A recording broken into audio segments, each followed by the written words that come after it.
अंजलि हमारी सहयोगी जुड़ी हुई है, एक बार सुन लेते हैं क्या कुछ कह रही हैं।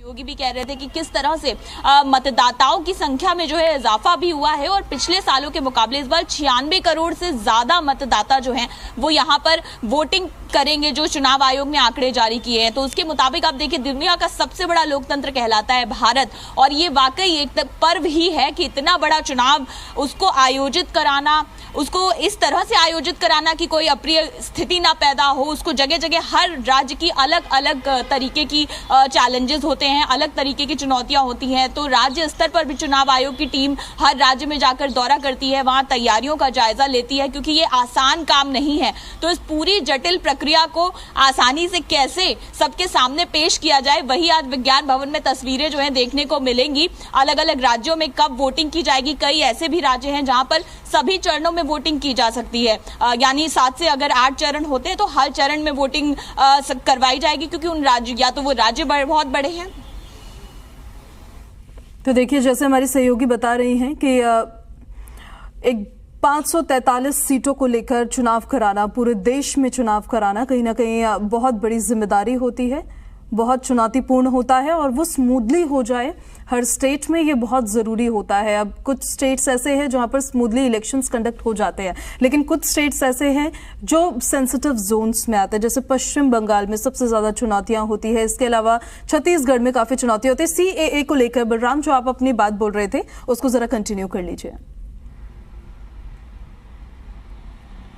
बिल्कुल, देखिए, CAA को लेकर के खास तौर से जो विपक्षी दल हैं वो सरकार पर निशाना साध रहे हैं कि चुनाव से ठीक पहले इस तरीके का कानून लाना कहीं ना कहीं जो वोट बैंक की पॉलिटिक्स है उससे बढ़ावा दिया जा रहा है। और आप देखिए कि आम आदमी पार्टी के राष्ट्रीय संयोजक अरविंद केजरीवाल ने तो स्पष्ट कहा कि जिस तरीके से 3 देशों के लोगों को यहाँ पर शरणार्थी के तौर पर लाया जा रहा है, अगर उसमें से 1 से 1.5 करोड़ लोग भी आ गए तो जो पॉपुलेशन यहाँ है उसको काफ़ी ज़्यादा दिक्कतें होंगी, रोजगार का संकट गहराएगा, और इसके अलावा उनको कहां पर रखा जाएगा ये भी एक बड़ा चैलेंज होगा। लेकिन सबसे बड़ी बात यह है कि जो बीजेपी का वोट बैंक है वो बड़े तौर पर तैयार होगा, और इस बार जिनके वोटर लिस्ट में नाम आ गए हैं वो तो अपना मतदान कर सकेंगे, लेकिन जिनके वोटर लिस्ट में नाम नहीं है वो अपना वोट नहीं डाल पाएंगे, लिहाजा उन्हें अगले चुनाव का इंतजार करना होगा। लेकिन कहीं ना कहीं ये जरूर माना जा रहा है कि अगर इन शरणार्थियों को हिंदुस्तान में शरण मिली और उन्हें यहाँ की नागरिकता दी गई तो इन्हें मताधिकार का भी अधिकार दिया जाएगा और तमाम चीज़ें दी जाएंगी, जिससे वोटिंग परसेंटेज तो है वो भी बढ़ेगा। क्योंकि आप देखिए 2019 की अगर हम बात करें तो लगभग 90 करोड़ मतदाता थे, लेकिन इस बार करीब 6 करोड़ से ज़्यादा जो नए मतदाता हैं वो वोटिंग लिस्ट में जुड़े हैं, और यही वजह है कि लगभग 96 करोड़ मतदाता इस बार वोटिंग लिस्ट में हैं जो अपने मताधिकार का प्रयोग करेंगे।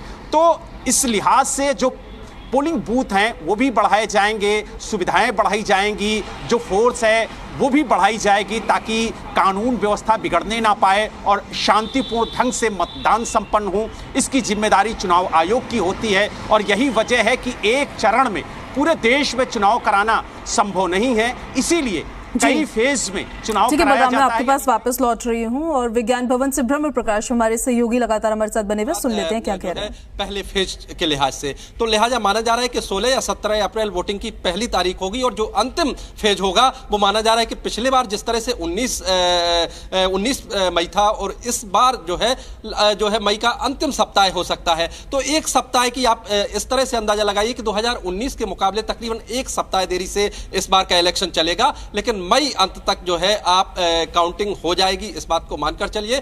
इलेक्शन कमीशन ने जो कैलकुलेट की है, जो फेजेस बाइज जो भी तैयारी की है, उसमें इस बात का भी ख्याल रखा जाएगा कि जो बीच में बड़े बड़े त्यौहार हैं तो उन त्यौहारों के दिन कोई वोटिंग ना हो, उन त्यौहारों के दिन कोई इस तरह का कार्यक्रम ना हो।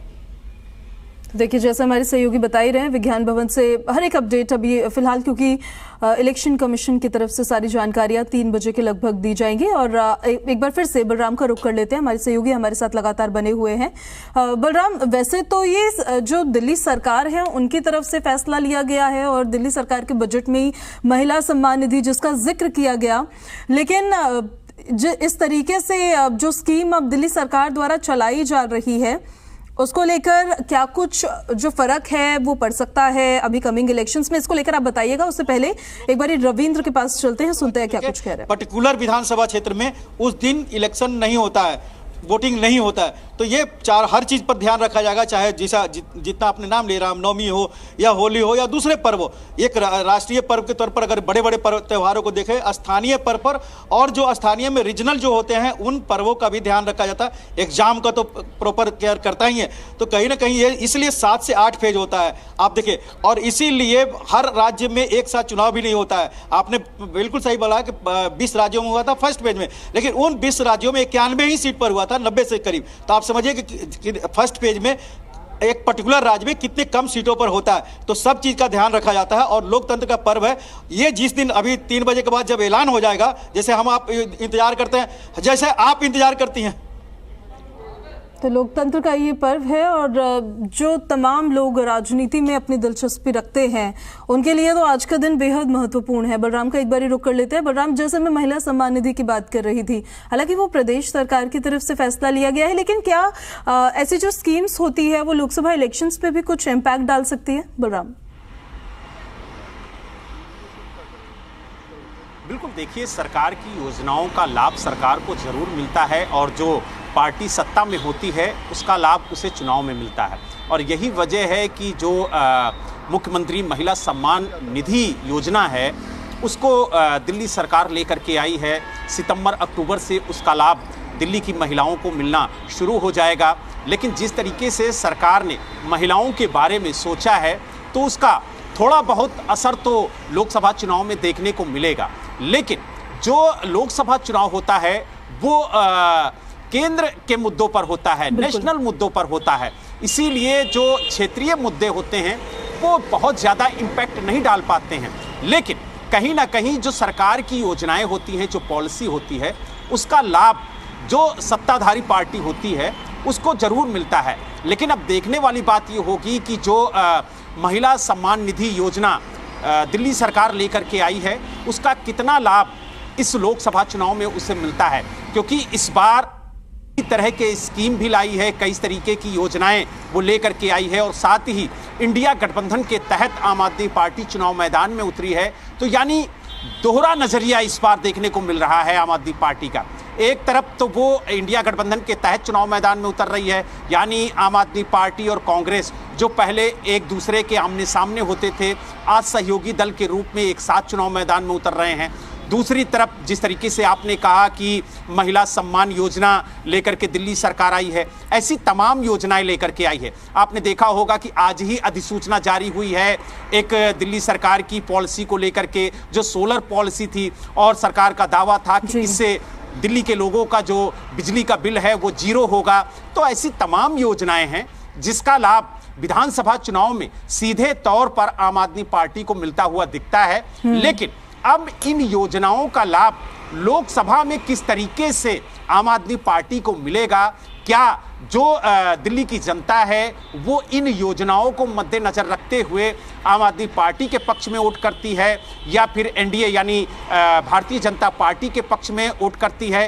क्योंकि अक्सर यही देखा गया है पिछले 2014 से कि दिल्ली की जनता विधानसभा या अन्य चुनाव में आम आदमी पार्टी के साथ खड़ी होती है, लेकिन जब लोकसभा चुनाव की बात आती है, जब मोदी की बात आती है, तो यही जनता मोदी के साथ खड़ी हुई नजर आती है। जी, तो वो कहीं ना कहीं जो ब्रांड मोदी है और पीएम मोदी का जो फेस है उस पर वोट पड़ता हुआ नजर आता है। लेकिन इस बार जैसे 7 लोकसभा सीटों में से 6 सीटों पर टिकट काटे गए हैं, नए कैंडिडेट्स को मौका दिया गया है।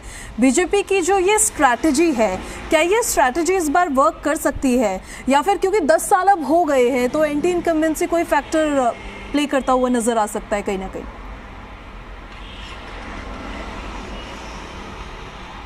देखिए, सत्ता पक्ष का विरोध हमेशा रहता है जनता के बीच में, क्योंकि जनता सरकार से बहुत ज़्यादा उम्मीदें करती है और जब वो उम्मीदें पूरी नहीं होती हैं तो सत्ता का विरोध भी जनता के दिलों में होता है। लेकिन आपने देखा होगा कि ये कोई पहला चुनाव नहीं है जिसमें भारतीय जनता पार्टी ने अपने सिटिंग एमपी या अपने कैंडिडेट का टिकट काटा हो।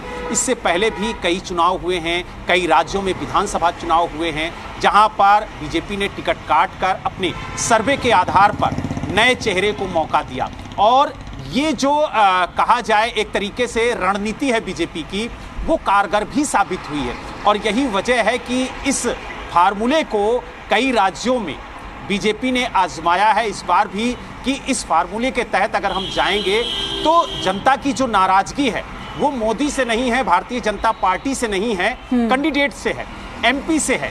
तो अगर हम एमपी का चेहरा बदलते हैं तो जो जनता की सिंपैथी है, जो भरोसा है, वो बीजेपी के साथ बरकरार रहेगा और उसका सीधा लाभ पार्टी को मिलेगा। और शायद यही वजह है कि आप देखिए दिल्ली के अंदर 7 सिटिंग एमपी में से 6 सिटिंग एमपी के टिकट काट दिए गए, 6 नए चेहरे को मौका दिया गया। सिर्फ मनोज तिवारी को ही दोबारा मौका दिया गया, क्योंकि वही एक ऐसे सिटिंग एमपी हैं जिन्हें पार्टी ने दोबारा मौका दिया है, उन पर भरोसा जताया है। बाकी बड़े बड़े दिग्गज जो हैं, जो केंद्रीय मंत्री हैं, उनका टिकट काटा गया है। तो कहीं ना कहीं पार्टी की जो स्ट्रेटजी है वो अलग है और वो अपने स्ट्रेटजी पर काम करती है और उसी के तहत टिकटों का बंटवारा करती है और उम्मीदवारों का चयन करती है। और उसकी तस्वीरें आपने देखी होगी कि जब पहली लिस्ट आई तो किस तरीके से जो सिटिंग एमपी हैं, जो मंत्री हैं, उनके टिकट कटे। दूसरी लिस्ट जब आई तो उसमें भी आप देखिए किस तरीके से टिकट काटे गए। दिल्ली ही नहीं,